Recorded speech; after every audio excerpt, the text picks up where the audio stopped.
ॐ श्री गणेशाय नमः। अथ श्री लक्ष्मी नारायणाष्टका। आर्तानां दुःखशमने दीक्षितं प्रभुमव्ययम् अशेषजगदाधारं लक्ष्मीनारायणं भजे। अपारकरुणाम्भोधिम् आपद्बान्धवमच्युतम् अशेषदुःखशान्त्यर्थं लक्ष्मीनारायणं भजे।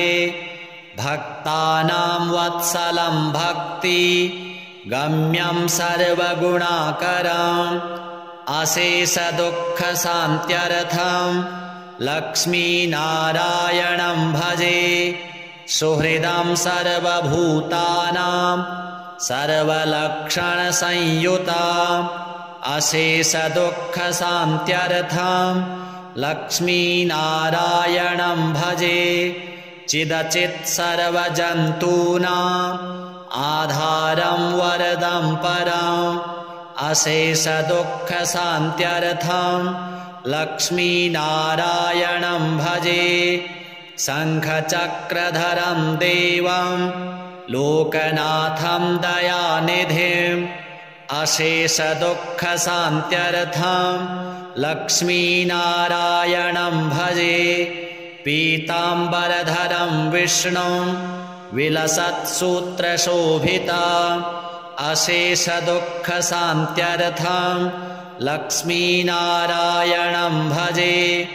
हस्तेन दक्षिणेन यजम् अभयप्रदमक्षरम् अशेषदुःखशान्त्यर्थं लक्ष्मीनारायणं भजे। यः पठेत् प्रातरुत्थाय लक्ष्मीनारायणाष्टकम् विमुक्तः सर्वपापेभ्यः विष्णुलोकं स गच्छति। श्रीलक्ष्मीनारायणार्पणमस्तु। आर्तानां दुःखशमने दीक्षितं प्रभुमव्ययम् अशेषजगदाधारं लक्ष्मीनारायणं भजे। अपारकरुणाम्भोधिम् आपद्बान्धवमच्युतम् अशेषदुःखशान्त्यर्थं लक्ष्मीनारायणं भजे। भक्तानां वत्सलं भक्ति गम्यं सर्वगुणाकरम् अशेषदुःखशान्त्यर्थं लक्ष्मीनारायणं भजे। सुहृदं सर्वभूतानां सर्वलक्षणसंयुतं अशेषदुःखशान्त्यर्थं लक्ष्मीनारायणं भजे। चिदचित् सर्वजन्तूनाम् आधारं वरदं परम् अशेषदुःखशान्त्यर्थं लक्ष्मीनारायणं भजे। शङ्खचक्रधरं देवं लोकनाथं दयानिधिम् अशेषदुःखशान्त्यर्थं लक्ष्मीनारायणं भजे। पीताम्बरधरं विष्णुं विलसत्सूत्रशोभितम् अशेषदुःखशान्त्यर्थं लक्ष्मीनारायणं भजे। हस्तेन दक्षिणेन यजम् अभयप्रदमक्षरम् अशेषदुःखशान्त्यर्थं लक्ष्मीनारायणं भजे। यः पठेत् प्रातरुत्थाय लक्ष्मीनारायणाष्टकम् विमुक्तः सर्वपापेभ्यः विष्णुलोकं स गच्छति। श्रीलक्ष्मीनारायणार्पणमस्तु। आर्तानां दुःखशमने दीक्षितं प्रभुमव्ययम् अशेषजगदाधारं लक्ष्मीनारायणं भजे। अपारकरुणाम्भोधिम् आपद्बान्धवमच्युतम् अशेषदुःखशान्त्यर्थं लक्ष्मीनारायणं भजे भक्तानां वत्सलं भक्ति गम्यं सर्वगुणाकरम् अशेषदुःखशान्त्यर्थं लक्ष्मीनारायणं भजे सुहृदं सर्वभूतानां सर्वलक्षणसंयुताम् अशेषदुःखशान्त्यर्थं लक्ष्मीनारायणं भजे चिदचित् सर्वजन्तूनाम् आधारं वरदं परम् अशेषदुःखशान्त्यर्थं लक्ष्मीनारायणं भजे शङ्खचक्रधरं देवं लोकनाथं दयानिधिम् अशेषदुःखशान्त्यर्थं लक्ष्मीनारायणं भजे पीताम्बरधरं विष्णुं विलसत्सूत्रशोभिता अशेषदुःखशान्त्यर्थं लक्ष्मीनारायणं भजे हस्तेन दक्षिणेन यजाम् अभयप्रदमक्षरम् अशेषदुःखशान्त्यर्थं लक्ष्मीनारायणं भजे यः पठेत् प्रातरुत्थाय लक्ष्मीनारायणाष्टकम् विमुक्तः सर्वपापेभ्यः विष्णुलोकं स गच्छति श्रीलक्ष्मीनारायणार्पणमस्तु आर्तानां दुःखशमने दीक्षितं प्रभुमव्ययम् अशेषजगदाधारं लक्ष्मीनारायणं भजे अपारकरुणाम्भोधिम् आपद्बान्धवमच्युतम् अशेषदुःखशान्त्यर्थं लक्ष्मीनारायणं भजे भक्तानां वत्सलं भक्ति गम्यं सर्वगुणाकरम् अशेषदुःखशान्त्यर्थं लक्ष्मीनारायणं भजे सुहृदं सर्वभूतानां सर्वलक्षणसंयुताम् अशेषदुःखशान्त्यर्थं लक्ष्मीनारायणं भजे चिदचित् सर्वजन्तूनाम् आधारं वरदं परम् अशेषदुःखशान्त्यर्थं लक्ष्मीनारायणं भजे शङ्खचक्रधरं देवं लोकनाथं दयानिधिम् अशेषदुःखशान्त्यर्थं लक्ष्मीनारायणं भजे पीताम्बरधरं विष्णुं विलसत्सूत्रशोभिता अशेषदुःखशान्त्यर्थं लक्ष्मीनारायणं भजे हस्तेन दक्षिणेन यजाम् अभयप्रदमक्षरम् अशेषदुःखशान्त्यर्थं लक्ष्मीनारायणं भजे यः पठेत् प्रातरुत्थाय लक्ष्मीनारायणाष्टकम् विमुक्तः सर्वपापेभ्यः विष्णुलोकं स गच्छति श्रीलक्ष्मीनारायणार्पणमस्तु आर्तानां दुःखशमने दीक्षितं प्रभुमव्ययम् अशेषजगदाधारं लक्ष्मीनारायणं भजे अपारकरुणाम्भोधिम्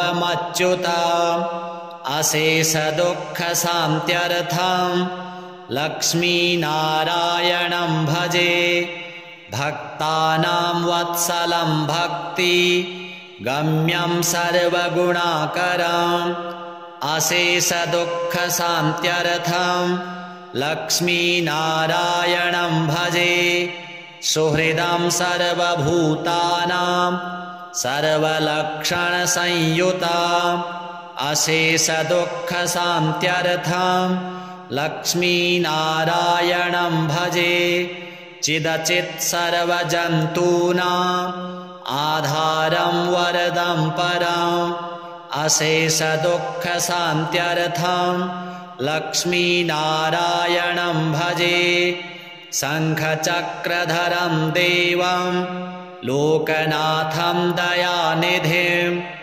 अशेषदुःखशान्त्यर्थं लक्ष्मीनारायणं भजे पीताम्बरधरं विष्णुं विलसत्सूत्रशोभिता अशेषदुःखशान्त्यर्थं लक्ष्मीनारायणं भजे हस्तेन दक्षिणेन यजाम् अभयप्रदमक्षरम्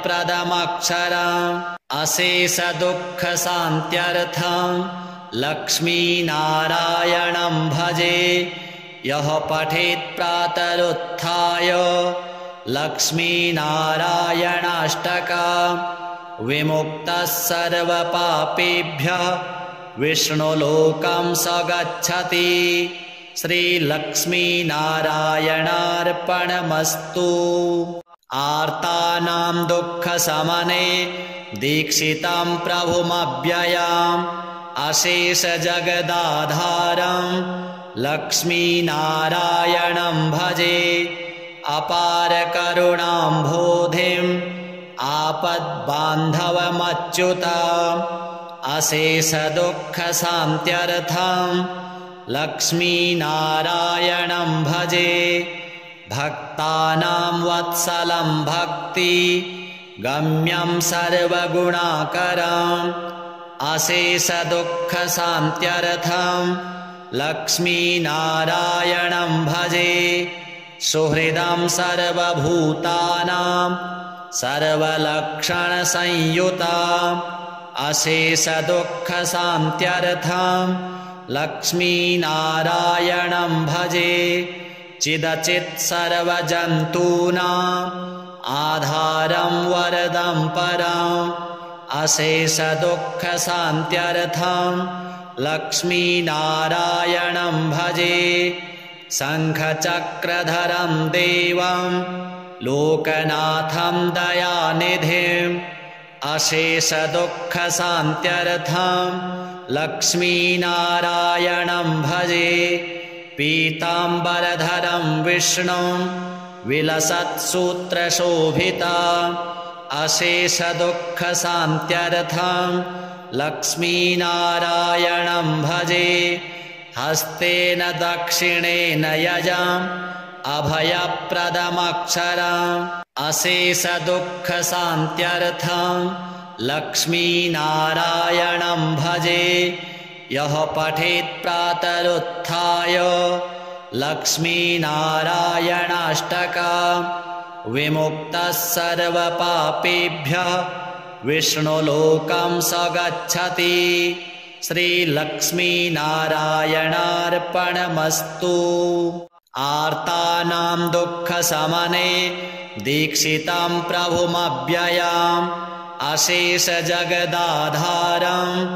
लक्ष्मीनारायणं भजे अपारकरुणाम्भोधिम् आपद्बान्धवमच्युतम् अशेषदुःखशान्त्यर्थं लक्ष्मीनारायणं भजे भक्तानां वत्सलं भक्ति गम्यं सर्वगुणाकरम् अशेषदुःखशान्त्यर्थं लक्ष्मीनारायणं भजे सुहृदं सर्वभूतानां सर्वलक्षणसंयुताम् अशेषदुःखशान्त्यर्थं लक्ष्मीनारायणं भजे चिदचित् सर्वजन्तूनाम् आधारं वरदं परम् अशेषदुःखशान्त्यर्थं लक्ष्मीनारायणं भजे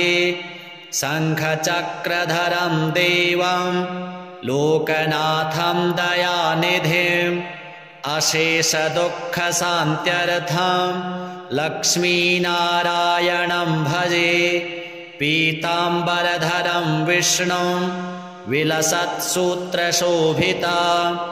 अशेषदुःखशान्त्यर्थं लक्ष्मीनारायणं भजे हस्तेन दक्षिणेन यजाम् अभयप्रदमक्षरम् अशेषदुःखशान्त्यर्थं लक्ष्मीनारायणं भजे यः पठेत् प्रातरुत्थाय लक्ष्मीनारायणाष्टकम् विमुक्तः सर्वपापेभ्यः विष्णुलोकं स गच्छति। श्रीलक्ष्मीनारायणार्पणमस्तु। आर्तानां दुःखशमने दीक्षितं प्रभुमव्ययम् अशेषजगदाधारं लक्ष्मीनारायणं भजे अपारकरुणाम्भोधिम् आपद्बान्धवमच्युतम् अशेषदुःखशान्त्यर्थं लक्ष्मीनारायणं भजे भक्तानां वत्सलं भक्ति गम्यं सर्वगुणाकरम् अशेषदुःखशान्त्यर्थं लक्ष्मीनारायणं भजे सुहृदं सर्वभूतानां सर्वलक्षणसंयुताम् अशेषदुःखशान्त्यर्थं लक्ष्मीनारायणं भजे चिदचित् सर्वजन्तूनाम् आधारं वरदं परम् अशेषदुःखशान्त्यर्थं लक्ष्मीनारायणं भजे शङ्खचक्रधरं देवं लोकनाथं दयानिधिम् अशेषदुःखशान्त्यर्थं लक्ष्मीनारायणं भजे पीताम्बरधरं विष्णुं विलसत्सूत्रशोभितम् अशेषदुःखशान्त्यर्थं लक्ष्मीनारायणं भजे हस्तेन दक्षिणेन यजाम् अभयप्रदमक्षरम् अशेषदुःखशान्त्यर्थं लक्ष्मीनारायणं भजे यः पठेत् प्रातरुत्थाय लक्ष्मीनारायणाष्टकम् विमुक्तः सर्वपापेभ्यः विष्णुलोकं स गच्छति। श्रीलक्ष्मीनारायणार्पणमस्तु।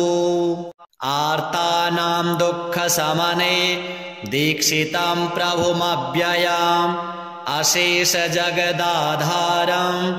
लक्ष्मीनारायणं भजे अपारकरुणाम्भोधिम् आपद्बान्धवमच्युतम् अशेषदुःखशान्त्यर्थं लक्ष्मीनारायणं भजे भक्तानां वत्सलं भक्ति गम्यं सर्वगुणाकरम् अशेषदुःखशान्त्यर्थं लक्ष्मीनारायणं भजे सुहृदं सर्वभूतानां सर्वलक्षणसंयुताम् अशेषदुःखशान्त्यर्थं लक्ष्मीनारायणं भजे चिदचित् सर्वजन्तूनाम् आधारं वरदं परम् अशेषदुःखशान्त्यर्थं लक्ष्मीनारायणं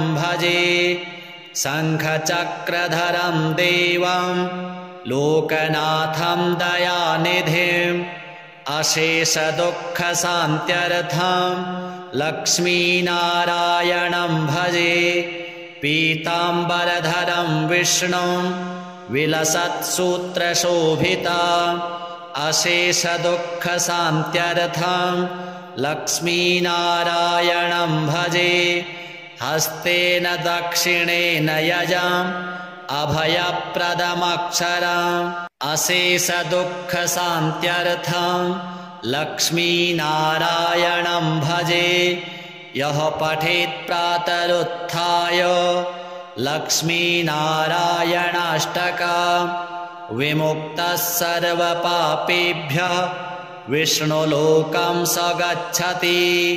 श्रीलक्ष्मीनारायणार्पणमस्तु। आर्तानां दुःखशमने दीक्षितं प्रभुमव्ययम् अशेषजगदाधारं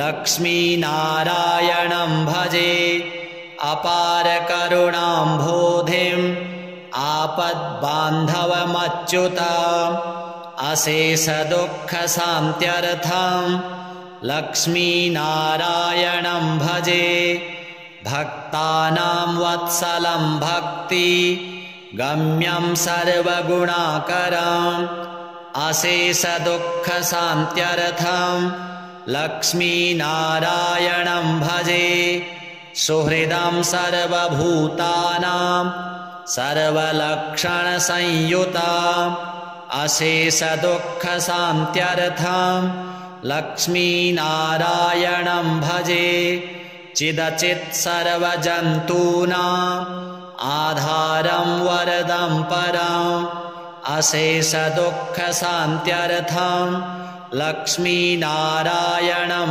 भजे शङ्खचक्रधरं देवं लोकनाथं दयानिधिम् अशेषदुःखशान्त्यर्थं लक्ष्मीनारायणं भजे पीताम्बरधरं विष्णुं विलसत्सूत्रशोभितम् अशेषदुःखशान्त्यर्थं लक्ष्मीनारायणं भजे हस्तेन दक्षिणेन यजम् अभयप्रदमक्षरम् अशेषदुःखशान्त्यर्थं लक्ष्मीनारायणं भजे यः पठेत् प्रातरुत्थाय लक्ष्मीनारायणाष्टकम् विमुक्तः सर्वपापेभ्यः विष्णुलोकं स गच्छति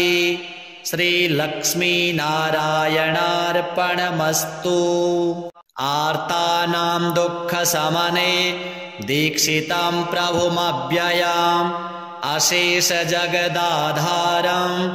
लक्ष्मीनारायणं भजे अपारकरुणाम्भोधिम् आपद्बान्धवमच्युतम् अशेषदुःखशान्त्यर्थं लक्ष्मीनारायणं भजे भक्तानां वत्सलं भक्ति गम्यं सर्वगुणाकरम् अशेषदुःखशान्त्यर्थं लक्ष्मीनारायणं भजे सुहृदं सर्वभूतानां सर्वलक्षणसंयुतम् अशेषदुःखशान्त्यर्थं लक्ष्मीनारायणं भजे चिदचित् सर्वजन्तूनाम् आधारं वरदं परम् अशेषदुःखशान्त्यर्थं लक्ष्मीनारायणं भजे शङ्खचक्रधरं देवं लोकनाथं दयानिधिम् अशेषदुःखशान्त्यर्थं लक्ष्मीनारायणं भजे पीताम्बरधरं विष्णुं विलसत्सूत्रशोभितम् अशेषदुःखशान्त्यर्थं लक्ष्मीनारायणं भजे हस्तेन दक्षिणेन यजम् अभयप्रदमक्षरम् अशेषदुःखशान्त्यर्थं लक्ष्मीनारायणं भजे यः पठेत् प्रातरुत्थाय लक्ष्मीनारायणाष्टकम् विमुक्तः सर्वपापेभ्यः विष्णुलोकं स गच्छति श्रीलक्ष्मीनारायणार्पणमस्तु आर्तानां दुःखशमने दीक्षितं प्रभुमव्ययम् अशेषजगदाधारं लक्ष्मीनारायणं भजे अपारकरुणाम्भोधिम्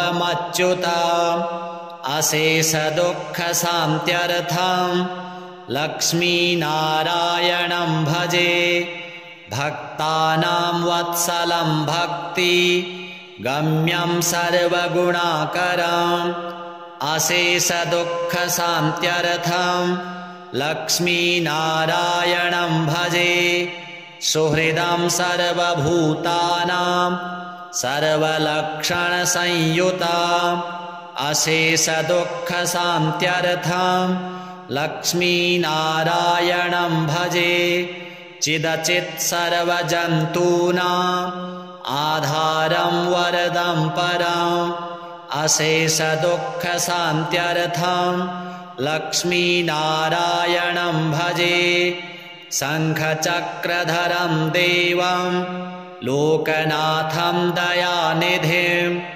अशेषदुःखशान्त्यर्थं लक्ष्मीनारायणं भजे पीताम्बरधरं विष्णुं विलसत्सूत्रशोभितम् अशेषदुःखशान्त्यर्थं लक्ष्मीनारायणं भजे हस्तेन दक्षिणेन यजम् अभयप्रदमक्षरम् अशेषदुःखशान्त्यर्थं लक्ष्मीनारायणं भजे यः पठेत् प्रातरुत्थाय लक्ष्मीनारायणाष्टकम् विमुक्तः सर्वपापेभ्यः विष्णुलोकं स गच्छति श्रीलक्ष्मीनारायणार्पणमस्तु आर्तानां दुःखशमने दीक्षितं प्रभुमव्ययम्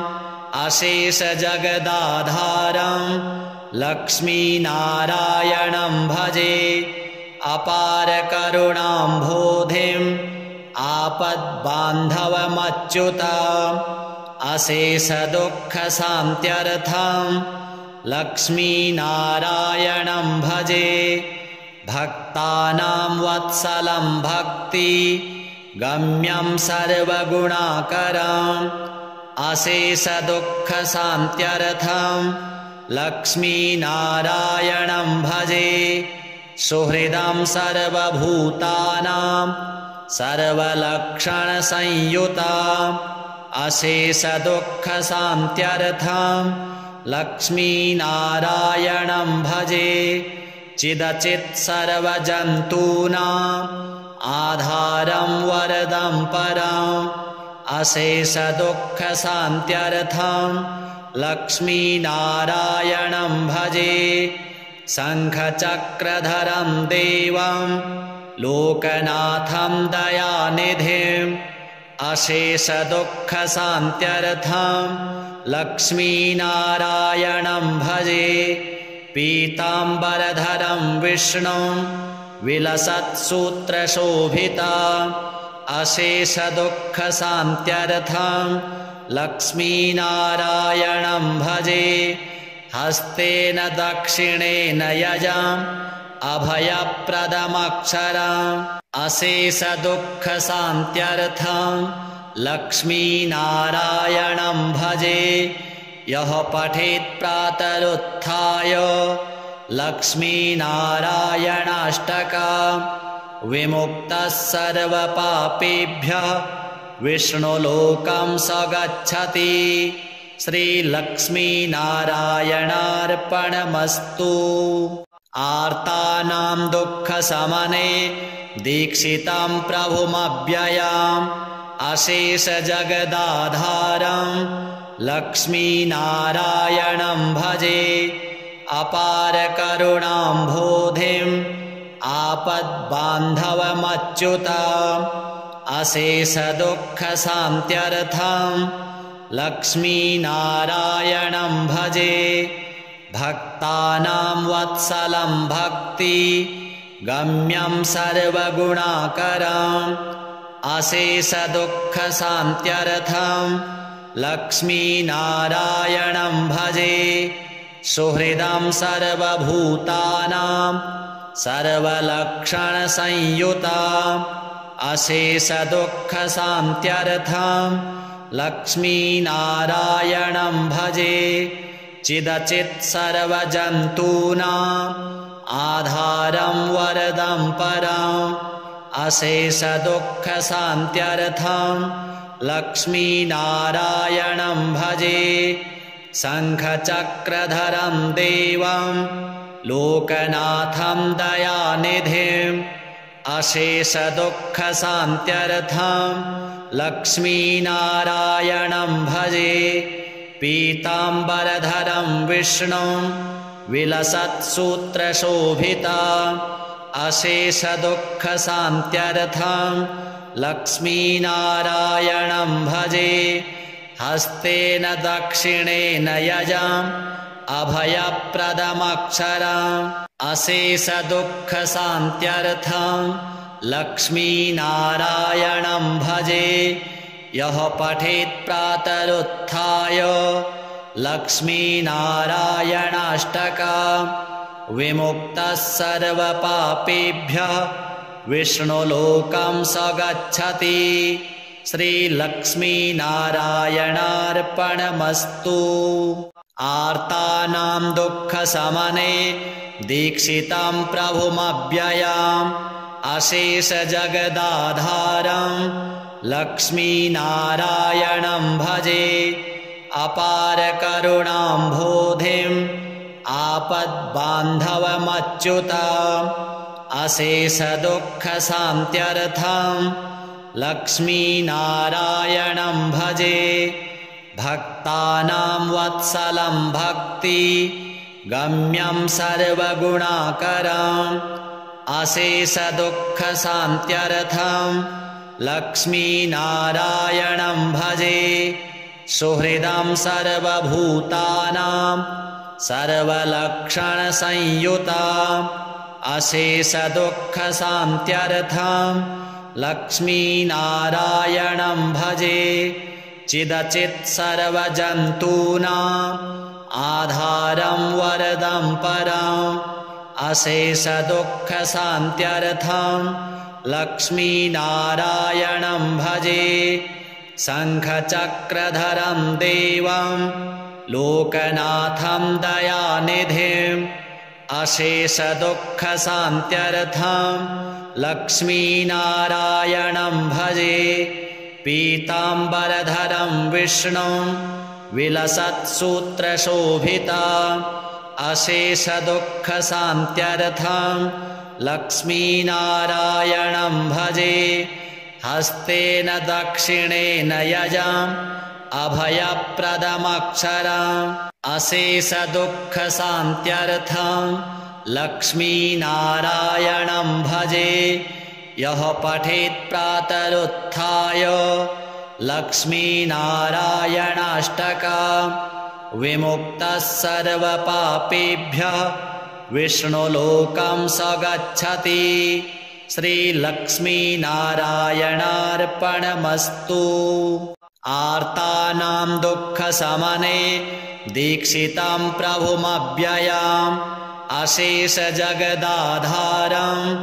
लक्ष्मीनारायणं भजे अपारकरुणाम्भोधिम् आपद्बान्धवमच्युतम् अशेषदुःखशान्त्यर्थं लक्ष्मीनारायणं भजे भक्तानां वत्सलं भक्ति गम्यं सर्वगुणाकरम् अशेषदुःखशान्त्यर्थं लक्ष्मीनारायणं भजे सुहृदं सर्वभूतानां सर्वलक्षणसंयुताम् अशेषदुःखशान्त्यर्थं लक्ष्मीनारायणं भजे चिदचित् सर्वजन्तूनाम् आधारं वरदं परम् अशेषदुःखशान्त्यर्थं लक्ष्मीनारायणं भजे शङ्खचक्रधरं देवं लोकनाथं दयानिधिम् अशेषदुःखशान्त्यर्थं लक्ष्मीनारायणं भजे पीताम्बरधरं विष्णुं विलसत्सूत्रशोभिता अशेषदुःखशान्त्यर्थं लक्ष्मीनारायणं भजे हस्तेन दक्षिणेन यजाम् अभयप्रदमक्षरम् अशेषदुःखशान्त्यर्थं लक्ष्मीनारायणं भजे। यः पठेत् प्रातरुत्थाय लक्ष्मीनारायणाष्टकं विमुक्तः सर्वपापेभ्यः विष्णुलोकं स गच्छति। श्रीलक्ष्मीनारायणार्पणमस्तु। आर्तानां दुःखशमने दीक्षितं प्रभुमव्ययम् अशेषजगदाधारं लक्ष्मीनारायणं भजे। अपारकरुणाम्भोधिम् आपद्बान्धवमच्युतम् अशेषदुःखशान्त्यर्थं लक्ष्मीनारायणं भजे।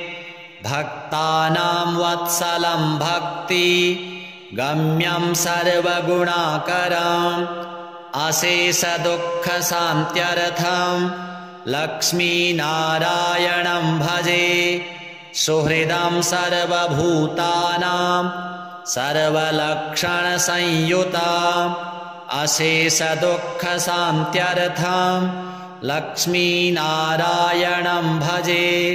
चिदचित् सर्वजन्तूनाम् आधारं वरदं परम् अशेषदुःखशान्त्यर्थं लक्ष्मीनारायणं भजे। शङ्खचक्रधरं देवं लोकनाथं दयानिधिम् अशेषदुःखशान्त्यर्थं लक्ष्मीनारायणं भजे। पीताम्बरधरं विष्णुं विलसत्सूत्रशोभितम् अशेषदुःखशान्त्यर्थं लक्ष्मीनारायणं भजे।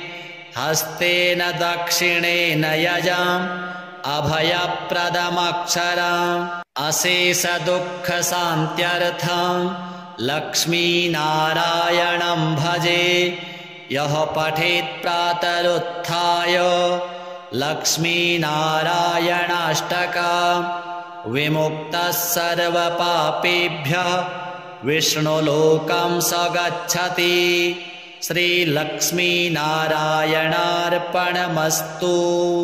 आर्तानां दुःखशमने दीक्षितं प्रभुमव्ययम् अशेषजगदाधारं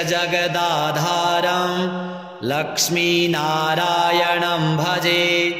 अपारकरुणाम्भोधिम् आपद्बान्धवमच्युतम् अशेषदुःखशान्त्यर्थं लक्ष्मीनारायणं भजे। भक्तानां वत्सलं भक्ति गम्यं सर्वगुणाकरम् अशेषदुःखशान्त्यर्थं लक्ष्मीनारायणं भजे। सुहृदं सर्वभूतानां सर्वलक्षणसंयुतं अशेषदुःखशान्त्यर्थं लक्ष्मीनारायणं भजे। चिदचित् सर्वजन्तूनाम् आधारं वरदं परम् अशेषदुःखशान्त्यर्थं लक्ष्मीनारायणं भजे। शङ्खचक्रधरं देवं लोकनाथं दयानिधिम् अशेषदुःखशान्त्यर्थं लक्ष्मीनारायणं भजे। पीताम्बरधरं विष्णुं विलसत्सूत्रशोभितम् अशेषदुःखशान्त्यर्थं लक्ष्मीनारायणं भजे।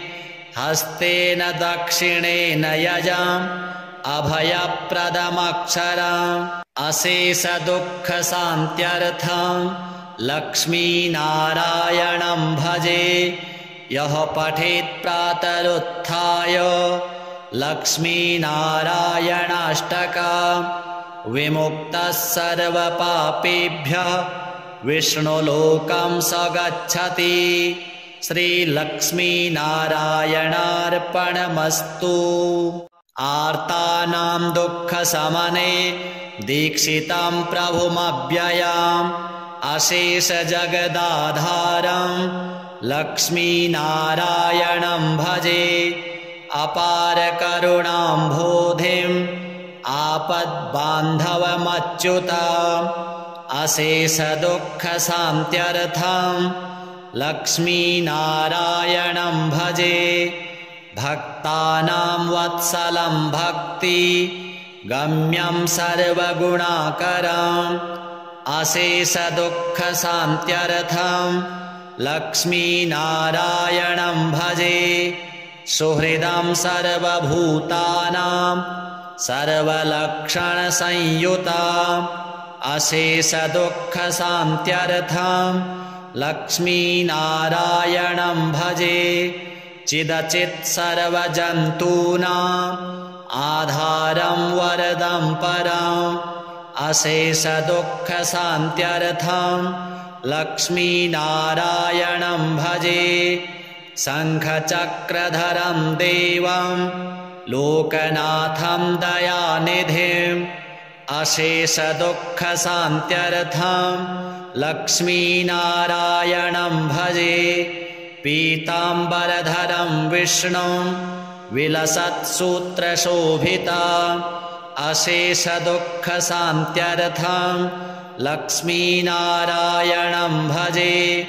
हस्तेन दक्षिणेन यजम् अभयप्रदमक्षरम् अशेषदुःखशान्त्यर्थं लक्ष्मीनारायणं भजे। यः पठेत् प्रातरुत्थाय लक्ष्मीनारायणाष्टकम् विमुक्तः सर्वपापेभ्यः विष्णुलोकं स गच्छति। श्रीलक्ष्मीनारायणार्पणमस्तु। आर्तानां दुःखशमने दीक्षितं प्रभुमव्ययम् अशेषजगदाधारं लक्ष्मीनारायणं भजे। अपारकरुणाम्भोधिम् आपद्बान्धवमच्युताम् अशेषदुःखशान्त्यर्थं लक्ष्मीनारायणं भजे। भक्तानां वत्सलं भक्ति गम्यं सर्वगुणाकरम् अशेषदुःखशान्त्यर्थं लक्ष्मीनारायणं भजे। सुहृदं सर्वभूतानां सर्वलक्षणसंयुताम् अशेषदुःखशान्त्यर्थं लक्ष्मीनारायणं भजे। चिदचित् सर्वजन्तूनाम् आधारं वरदं परम् अशेषदुःखशान्त्यर्थं लक्ष्मीनारायणं भजे। शङ्खचक्रधरं देवं लोकनाथं दयानिधिम् अशेषदुःखशान्त्यर्थं लक्ष्मीनारायणं भजे। पीताम्बरधरं विष्णुं विलसत्सूत्रशोभितं अशेषदुःखशान्त्यर्थं लक्ष्मीनारायणं भजे। हस्तेन दक्षिणेन यजम् अभयप्रदमक्षरम् अशेषदुःखशान्त्यर्थं लक्ष्मीनारायणं भजे। यः पठेत् प्रातरुत्थाय लक्ष्मीनारायणाष्टकम् विमुक्तः सर्वपापेभ्यः विष्णुलोकं स गच्छति। श्रीलक्ष्मीनारायणार्पणमस्तु। आर्तानां दुःखशमने दीक्षितं प्रभुमव्ययम् अशेषजगदाधारं लक्ष्मीनारायणं भजे। अपारकरुणाम्भोधिम् आपद्बान्धवमच्युताम् अशेषदुःखशान्त्यर्थं लक्ष्मीनारायणं भजे। भक्तानां वत्सलं भक्ति गम्यं सर्वगुणाकरम् अशेषदुःखशान्त्यर्थं लक्ष्मीनारायणं भजे। सुहृदं सर्वभूतानां सर्वलक्षणसंयुताम् अशेषदुःखशान्त्यर्थं लक्ष्मीनारायणं भजे चिदचित् सर्वजन्तूनाम् आधारं वरदं परम् अशेषदुःखशान्त्यर्थं लक्ष्मीनारायणं भजे शङ्खचक्रधरं देवं लोकनाथं दयानिधिम् अशेषदुःखशान्त्यर्थं लक्ष्मीनारायणं भजे पीताम्बरधरं विष्णुं विलसत्सूत्रशोभिता अशेषदुःखशान्त्यर्थं लक्ष्मीनारायणं भजे हस्तेन दक्षिणेन यजाम् अभयप्रदमक्षरम् अशेषदुःखशान्त्यर्थं लक्ष्मीनारायणं भजे यः पठेत् प्रातरुत्थाय लक्ष्मीनारायणाष्टकम् विमुक्तः सर्वपापेभ्यः विष्णुलोकं स गच्छति श्रीलक्ष्मीनारायणार्पणमस्तु।